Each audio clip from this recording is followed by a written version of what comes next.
And a major wildfire is still burning out of control in Suffolk tonight as authorities declared it a major incident.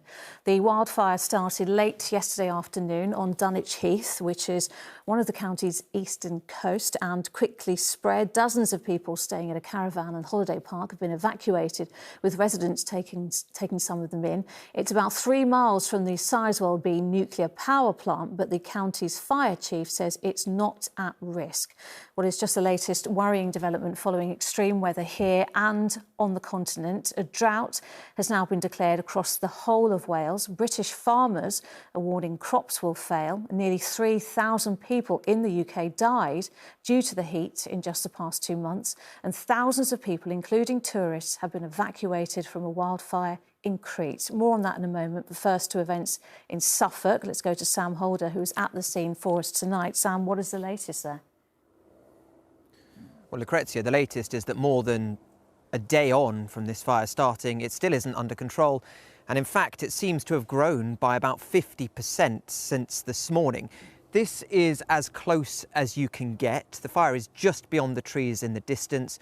I'm sure you can see the smoke. I can smell and taste the smoke. The Prime Minister has promised all the support that the emergency services might need to try to bring this under control. Throughout the night, they tried to hold back this front of flames, fanned by the wind, feeding on tinder-like heathland. It's not just the size of the fire, but the difficulty of the terrain. Uneven ground, few access points, and intense flames on several sides. As it headed towards homes, evacuations began. Those staying at a nearby caravan and holiday park told to leave at speed. He came round in his car and he got out the car and said, quickly, get what you can and get out. And so that's what we did. And what was that like to hear those words? It was horrifying, and I have to say we got the most amazing lodge with a sea view on the cliff top, and it's just heartbreaking. We were given about a half-hour warning that we might need to evacuate. We evacuated to here, had a cup of tea given to us, and a lovely couple came along and said, come and stay at our guest house overnight. So that's what we did. The white dome at the top of your screen, 3 miles from the fire, is the Sizewell B nuclear power station. There is an emergency plan, but the current belief is that flames will not reach it. The terrain and land between us, the fire, and Sizewell B and C means that it's not a significant fire spread concern. So at the moment, Sizewell B and C are being monitored. We're in consultation with them, but we're not worried about fire spread in that direction. Smoke billows across miles of this stretch of the Suffolk coast. An area the size of 210 football pitches remains on fire. Roads for miles and miles around are closed because this fire is so unpredictable. It isn't growing, but it is moving quickly, and the wind means it keeps changing direction. It's not just people, their homes and businesses at risk. Minsmere is the real jewel in the RSPB crown. Dunwich Heath is a wildlife zone of international importance. More species of plant and animal being recorded at RSPB Minsmere than any other of the 200 RSPB reserves in the UK.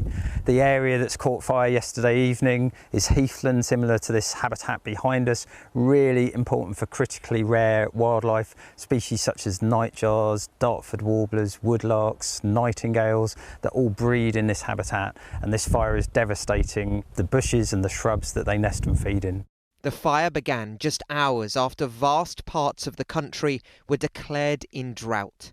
This is set to be the driest July on record. A land parched and now scorched. And Sam, this could take some time to put out. Well, that's right, Lucrezia. The fire service now say it's likely to be at least 48 hours until this fire is put out. There are two things of note here, and they're both a bit cliched when it comes to fires, but they are really true. The first is the extraordinary effort of firefighters here in really, really tricky conditions. The second is the effort and the selflessness from local communities. People have come out to help any way they can. That could be volunteering to provide food and drink to people who've been evacuated. It's the local chef who provided breakfast to absolutely everyone. And it's, as you saw in the film, the strangers willing to put people up that they've never met before, who've got nowhere else to stay, not just for one night, but for as long as it takes. All right, Sam in Dunwich in Suffolk, thank you. The whole of Wales is now officially in drought, with the country on course for its driest July on record. Natural Resources Wales warned the high temperatures were causing the condition of the natural environment to deteriorate. Lewis Rhys-Jones is in Ceredigion for us tonight. Lewis, the impact there of the heat is stark. There's no other word for it, Lucrezia, and Natural Resources Wales have released new figures showing that 8%, Wales received just 8% of its long-term average rainfall for the month, meaning we're set to have the driest July in 190 years. Behind me, you'll see the beautiful-looking River Teifi, but its water levels are extremely low, just like so many other rivers up and down the country. We're actually standing on the river bed. We'd normally be over our knees in water if we stood here, but Natural Resources Wales have said that is causing its own problems because there are reports of fish in distress, but also problems with algae turning the water green, which we could see clearly here when the sun was shining earlier on. But also farmers are having to tap in to their winter silage reserves already just to feed their livestock, which will only lead to more problems for them later on. But also, we're standing at the moment in an area under a hosepipe ban which has been in place for nearly a fortnight. That affects just over 33,000 homes covering Ceredigion, North Carmarthenshire and North Pembrokeshire. There isn't a nationwide hosepipe ban at the moment, but we'll have to keep monitoring that closely as this drought continues. All right, Lewis in Ceredigion, thank you. Well, farmers are warning that successive heat waves following a very wet winter has left them facing their worst harvest in years. They've reported wheat crops being badly affected and other crops aren't worth harvesting at all. It's also having a major impact on dairy farming. Some areas are now suffering a third drought in just 5 years. Our correspondent Stacey Foster saw how some people are struggling to cope. Our countryside has been bleached after weeks without rain. In Hampshire, a drought has been declared, and though water is in short supply, farmers are doing everything they can to try and salvage something from this year's harvest.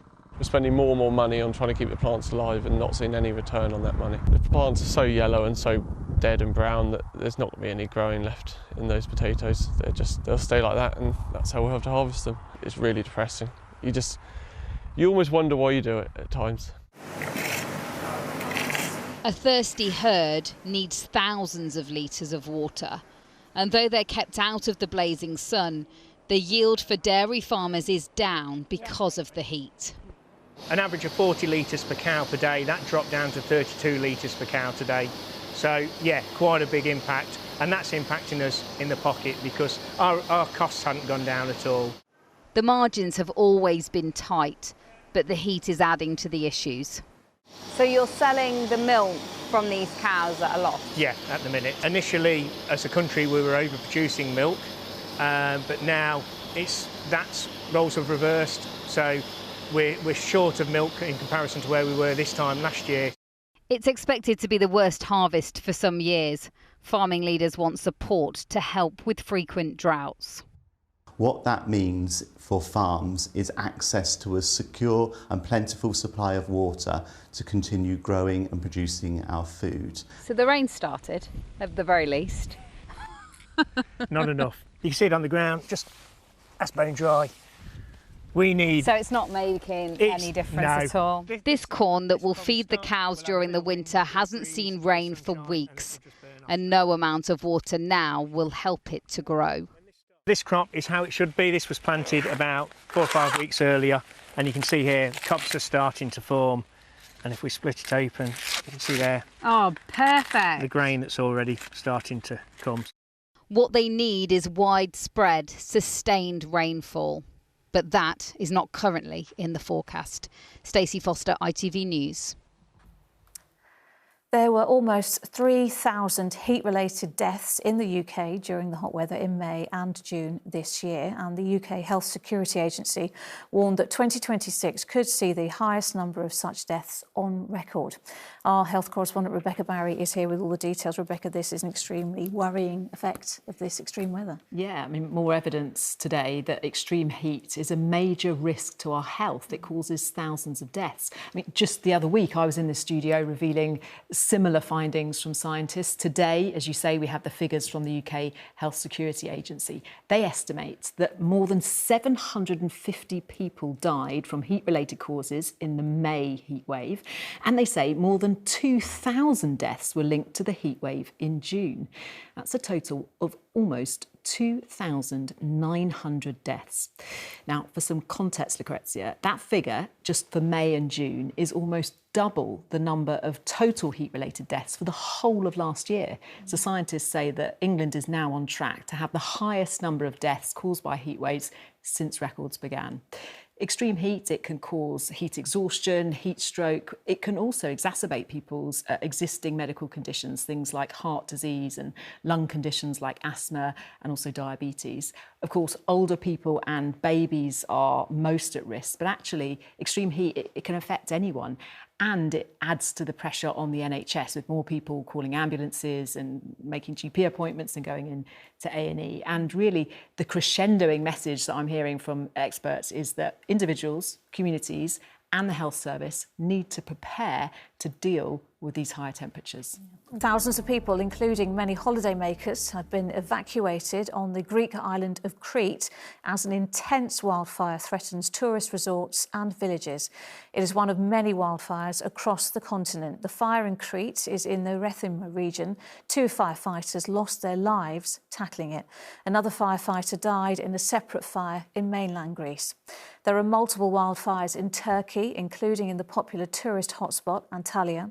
In Spain, new fires have broken out in Zamora and in Castellón.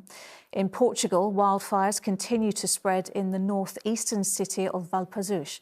Meanwhile, in southwestern France, tens of thousands of residents have been allowed to return to their homes near Bordeaux. From France, here's our science correspondent Martin Stew on Europe's devastating fires. Hurricane-force winds have fanned the flames on the Greek island of Crete. 2 firefighters have already died. Through acrid smoke, sometimes the only chance of rescue has been from the sea. 8,000 have been forced to leave their homes, tourists told to take shelter. A little bit scared because that's not usual for us. It's a terrible situation, but yeah, we will handle it and hopefully we can tomorrow get back to the hotel maybe. Whilst they're used to wildfires here, the Greek Prime Minister admitted there are difficult days ahead. 90 fires are alight in Crete. In Spain, similar scenes. Fires raged once more overnight north of Valencia, whilst the military were drafted in to protect Zamora in the west. Near Madrid, the Prime Minister has said the national emergency has ended. Now the rebuild must begin. In France, whilst George Clooney was forced to leave his home in the southeast, in Gironde, cooler weather has finally brought relief. Shop owners clearing ash before reopening their doors. Today, we're thankful to the firefighters, she said, so we can finally get vital medicines to our patients. Everything seems okay. 84,000 evacuees like Sanachit have been told it's now safe to return home. I feel relieved to find my house still here. That's a good feeling, you know. But not everybody is going to have a house to come home to. This is the village of La Porge. As you can see, it borders the forest where the flames swept from, leaving more than 200 homes completely destroyed and much of the village turned into rubble and ash. It will be a long road to recovery. Huge swathes are still without people or power, and every week tourists stay away cost this region tens of millions of pounds. With holiday season in full flight, the race is on to protect Europe's other tourist hotspots. Airdrops, the best way to defend Turkey's tinder-dry forests whilst in northern Portugal, tractors have been commandeered as crews battle around the clock. Martin Stew, ITV News, Bordeaux.